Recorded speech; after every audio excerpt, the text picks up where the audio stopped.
우리는 전례 없는 또 얻기 힘든 매우 드문 소중한 시간을 지금 보내고 있습니다. 마치 큰 병을 앓고 나서 사람이 변하는 경우가 있습니다. 큰 사건을 겪었어요. 그리고 그 사람이 바뀝니다. 마치 이와 같이 얻기 힘든 매우 드문 소중한 기회를 하나님이 주신다고 생각합니다. 큰 사건을 겪었다고 해서 모든 사람이 변하는 건 아닙니다. 변하는 사람이 있고 또 바뀌지 않는 사람이 있습니다. 아마도 같은 병상이지만 큰 깨달음 또 깊은 기도 가운데 하나님의 음성을 듣는 사람, 그 사람은 큰 변화를 아마 경험하게 될 것입니다. 우리 교우들 중에 병중에 계신 분들 많은데 항암 치료를 받고 계시는 집사님들도 여러 분 계세요. 며칠 전에 이제 한 분하고 통화를 했는데 그런 이야기를 하시는 거예요. 목사님,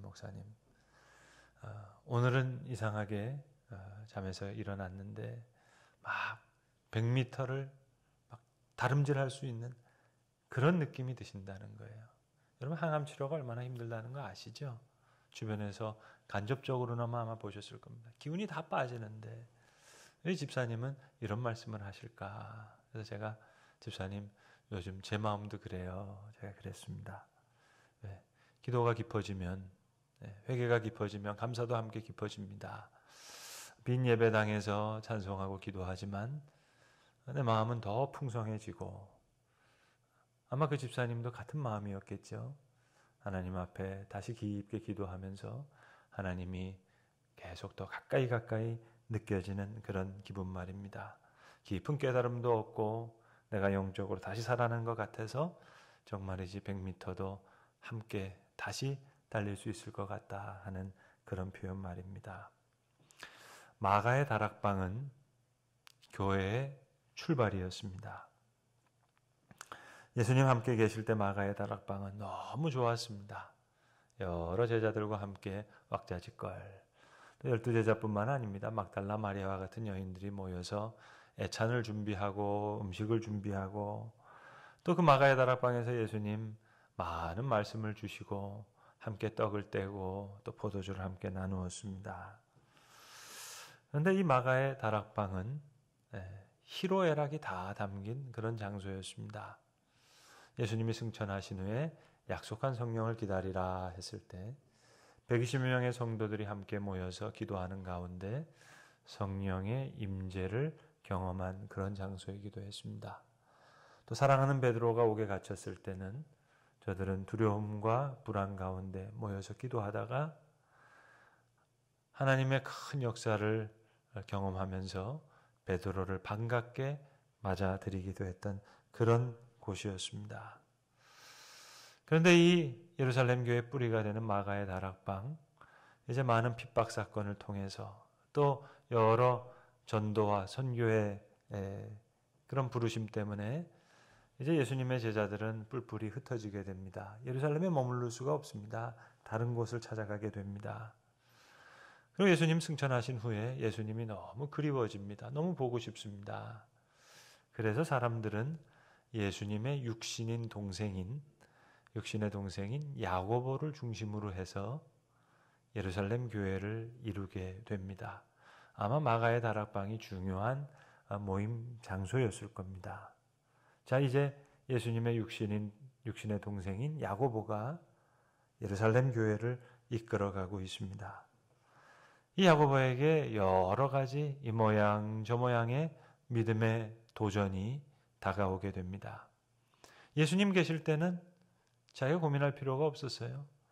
마치 평지를 쌩쌩거리면서 달리는 자동차처럼 그렇게 길이 평탄했는데 예수님이 안 계시니까 이제 혼자서 무거운 짐을 끌고 저 언덕 오르막길을 올라가는 리어커를 끄는 사람의 모양이에요. 너무 힘들어요.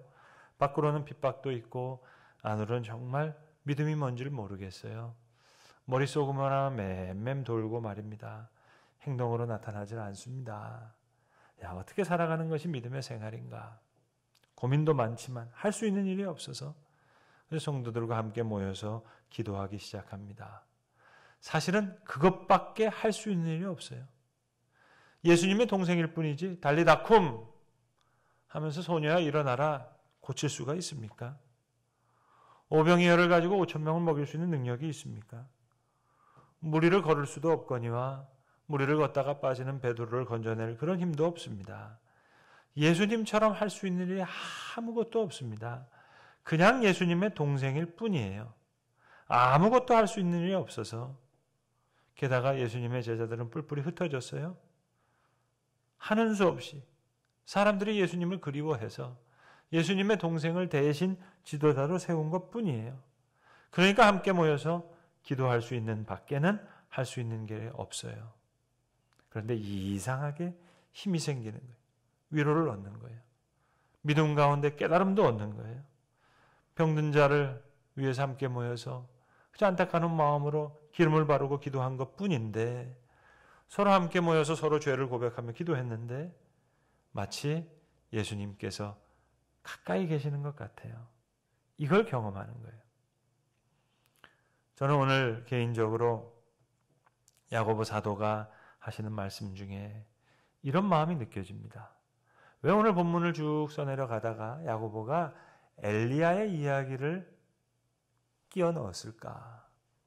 엘리야 얘기를 하면서 엘리야도 우리와 성정이 같은 사람이로되 그러면서 엘리야의 기도 얘기를 합니다. 저는 오늘 설교 가운데 이렇게 집어넣고 싶어요. 야고보도 우리와 같은 성정을 가진 사람이로되 야고보도 엘리야도 우리와 성정이 같은 사람이에요. 여러분 여러 야고보서 주석을 봐도요. 이런 해석은 없는데 저는 오늘 제가 하는 해석이 100% 맞을 것 같아요. 아까 우리 일부 예배 마치고도 우리 교역자들이랑 잠깐 모여서 얘기했는데요. 꼭 그럴 것 같아요. 자, 한번 생각해 보세요. 야고보, 예수님의 동생일 뿐이에요. 똑같은 사람이에요. 자기에는 아무런 능력이 없어요. 예수님의 12제자는 그래도 병자들을 고치는 것 복이라도 했어요. 직접 본 사람이에요.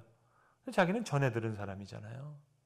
오병이어로 5천 명을 먹일 때 제자들은 광주리까지라도 끼어다니면서 능력은 없었지만 그래도 떡을 떼주기도 했고 부스러기까지라도 이렇게 좀 쓸어 담아본 경험이라도 있어요. 근데 야고보는 그런 경험이 없잖아요. 들어서 전해 들은 사람일 뿐이에요. 아무 경험이 없어요. 제자들은 핍박 때문에 예루살렘에 있을 수가 없어요. 뿔뿔이 흩어졌어요. 그래서 예루살렘 교회가 이끌어된 거예요.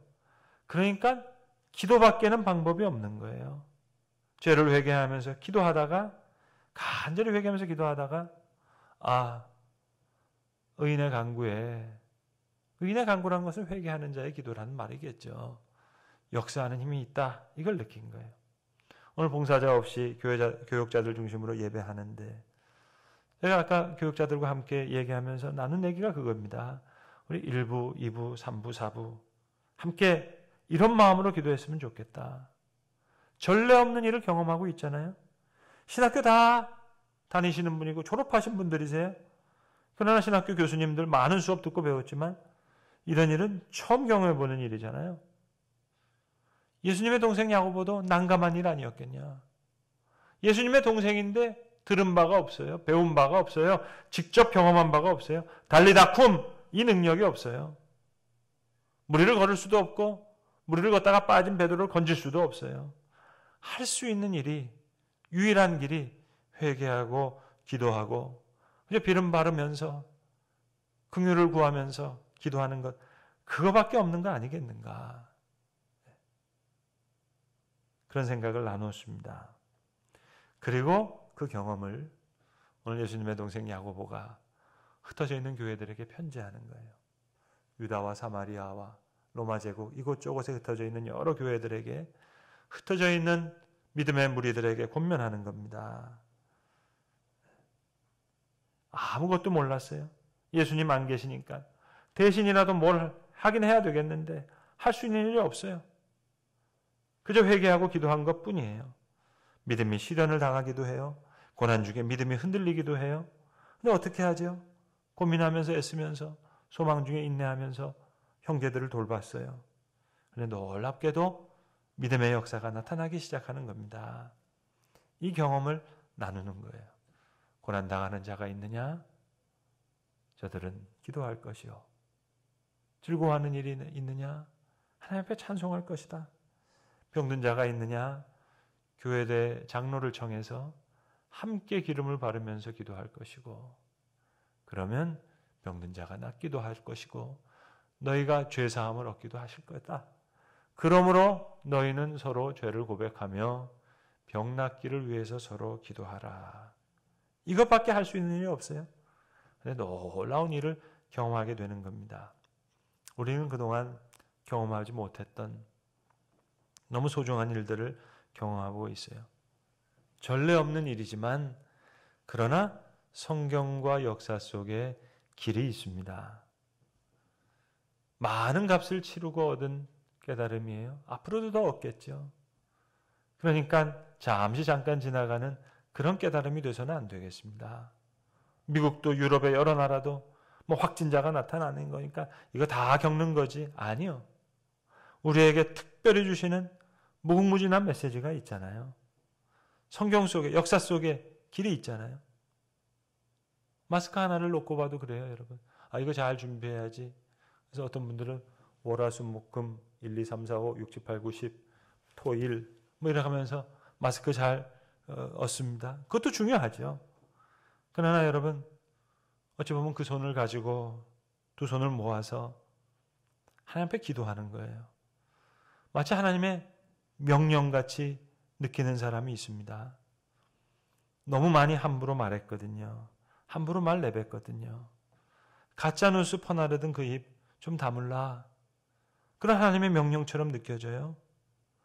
그러니까 마스크 어렵게 구하는 것도 중요하지만 바이러스 막는 데만 쓰지 말고 내 언행심사를 바꾸는 그런 기도 드릴 수 있다면 마스크 하나로 얻은 게 너무너무 많죠, 여러분. 많은 뉴스에서 나오는 그 해석 정도가 아니에요. 많은 값을 치르고 얻은 교훈이라면 큰 교훈을 얻어야죠. 사람이 바뀔 수만 있다면 말입니다. 야고보도 오늘 성경 속에, 역사 속에 길이 있다는 걸 발견한 거예요. 그래서 엘리야 이야기를 하고 있는 겁니다. 오늘 본문은 구조가 3층과 같아요. 여기 엘리야의 이야기도 있고 야고보의 이야기도 있고 또 야고보가 우리를 향해서 권면하시는 권면의 말씀도 있어요. 엘리야 그도 우리와 성정이 같은 사람이로되. 야고보가 경험한 바를 우리에게 전해주고 있는 거예요. 나도 아무것도 몰랐는데 죄를 고백하고 병을 낫기를 위해서 기도했더니 의인의 간구에 역사하는 힘이 있더라.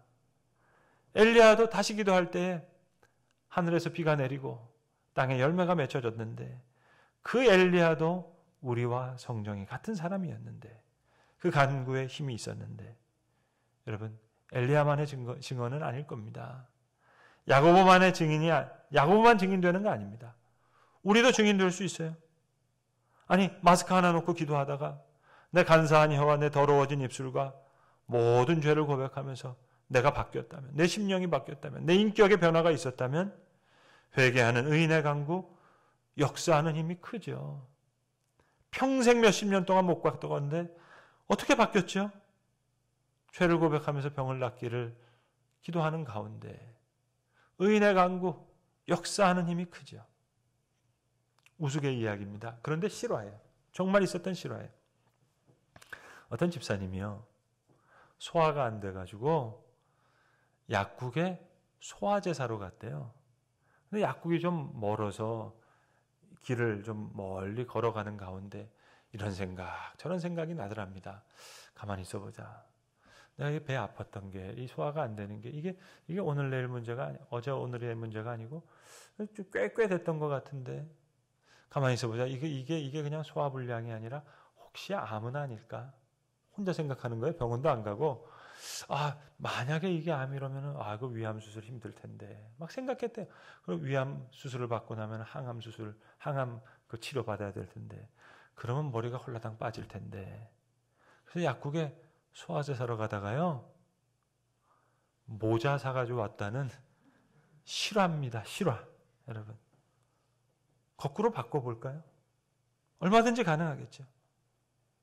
마스크 사러 갔다가 내 언행심사가 변하는 기적, 죄를 고백하며 병이 낫기를 기도하는 가운데 이렇게 변화받는 기도가 우리 가운데 있어질 수만 있다면 말입니다.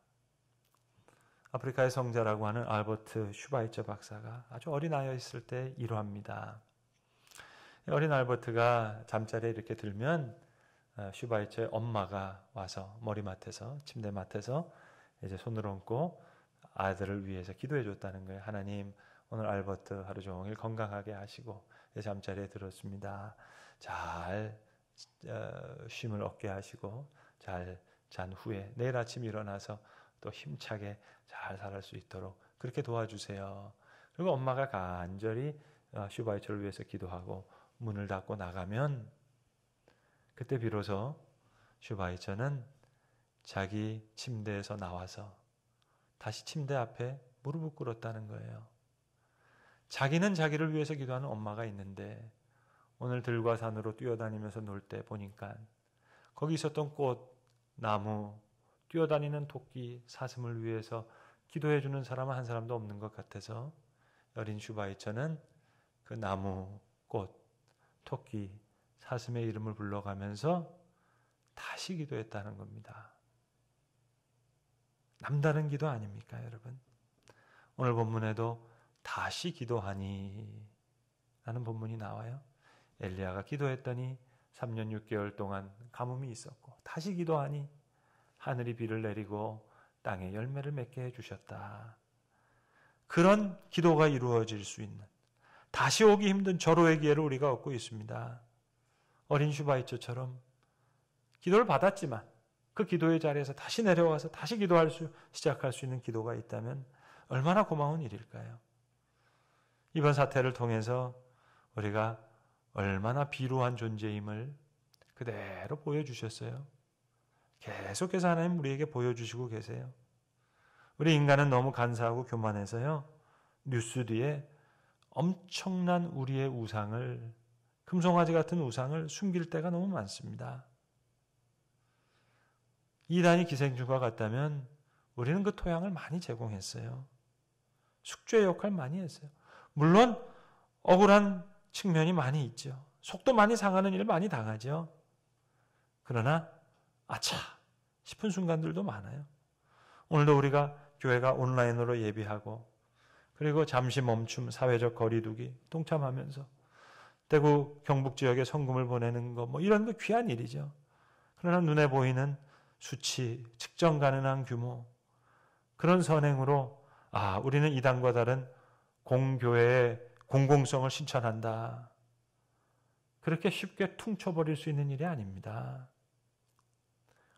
숨겨진 우상과 같은 우리의 마음이 있잖아요.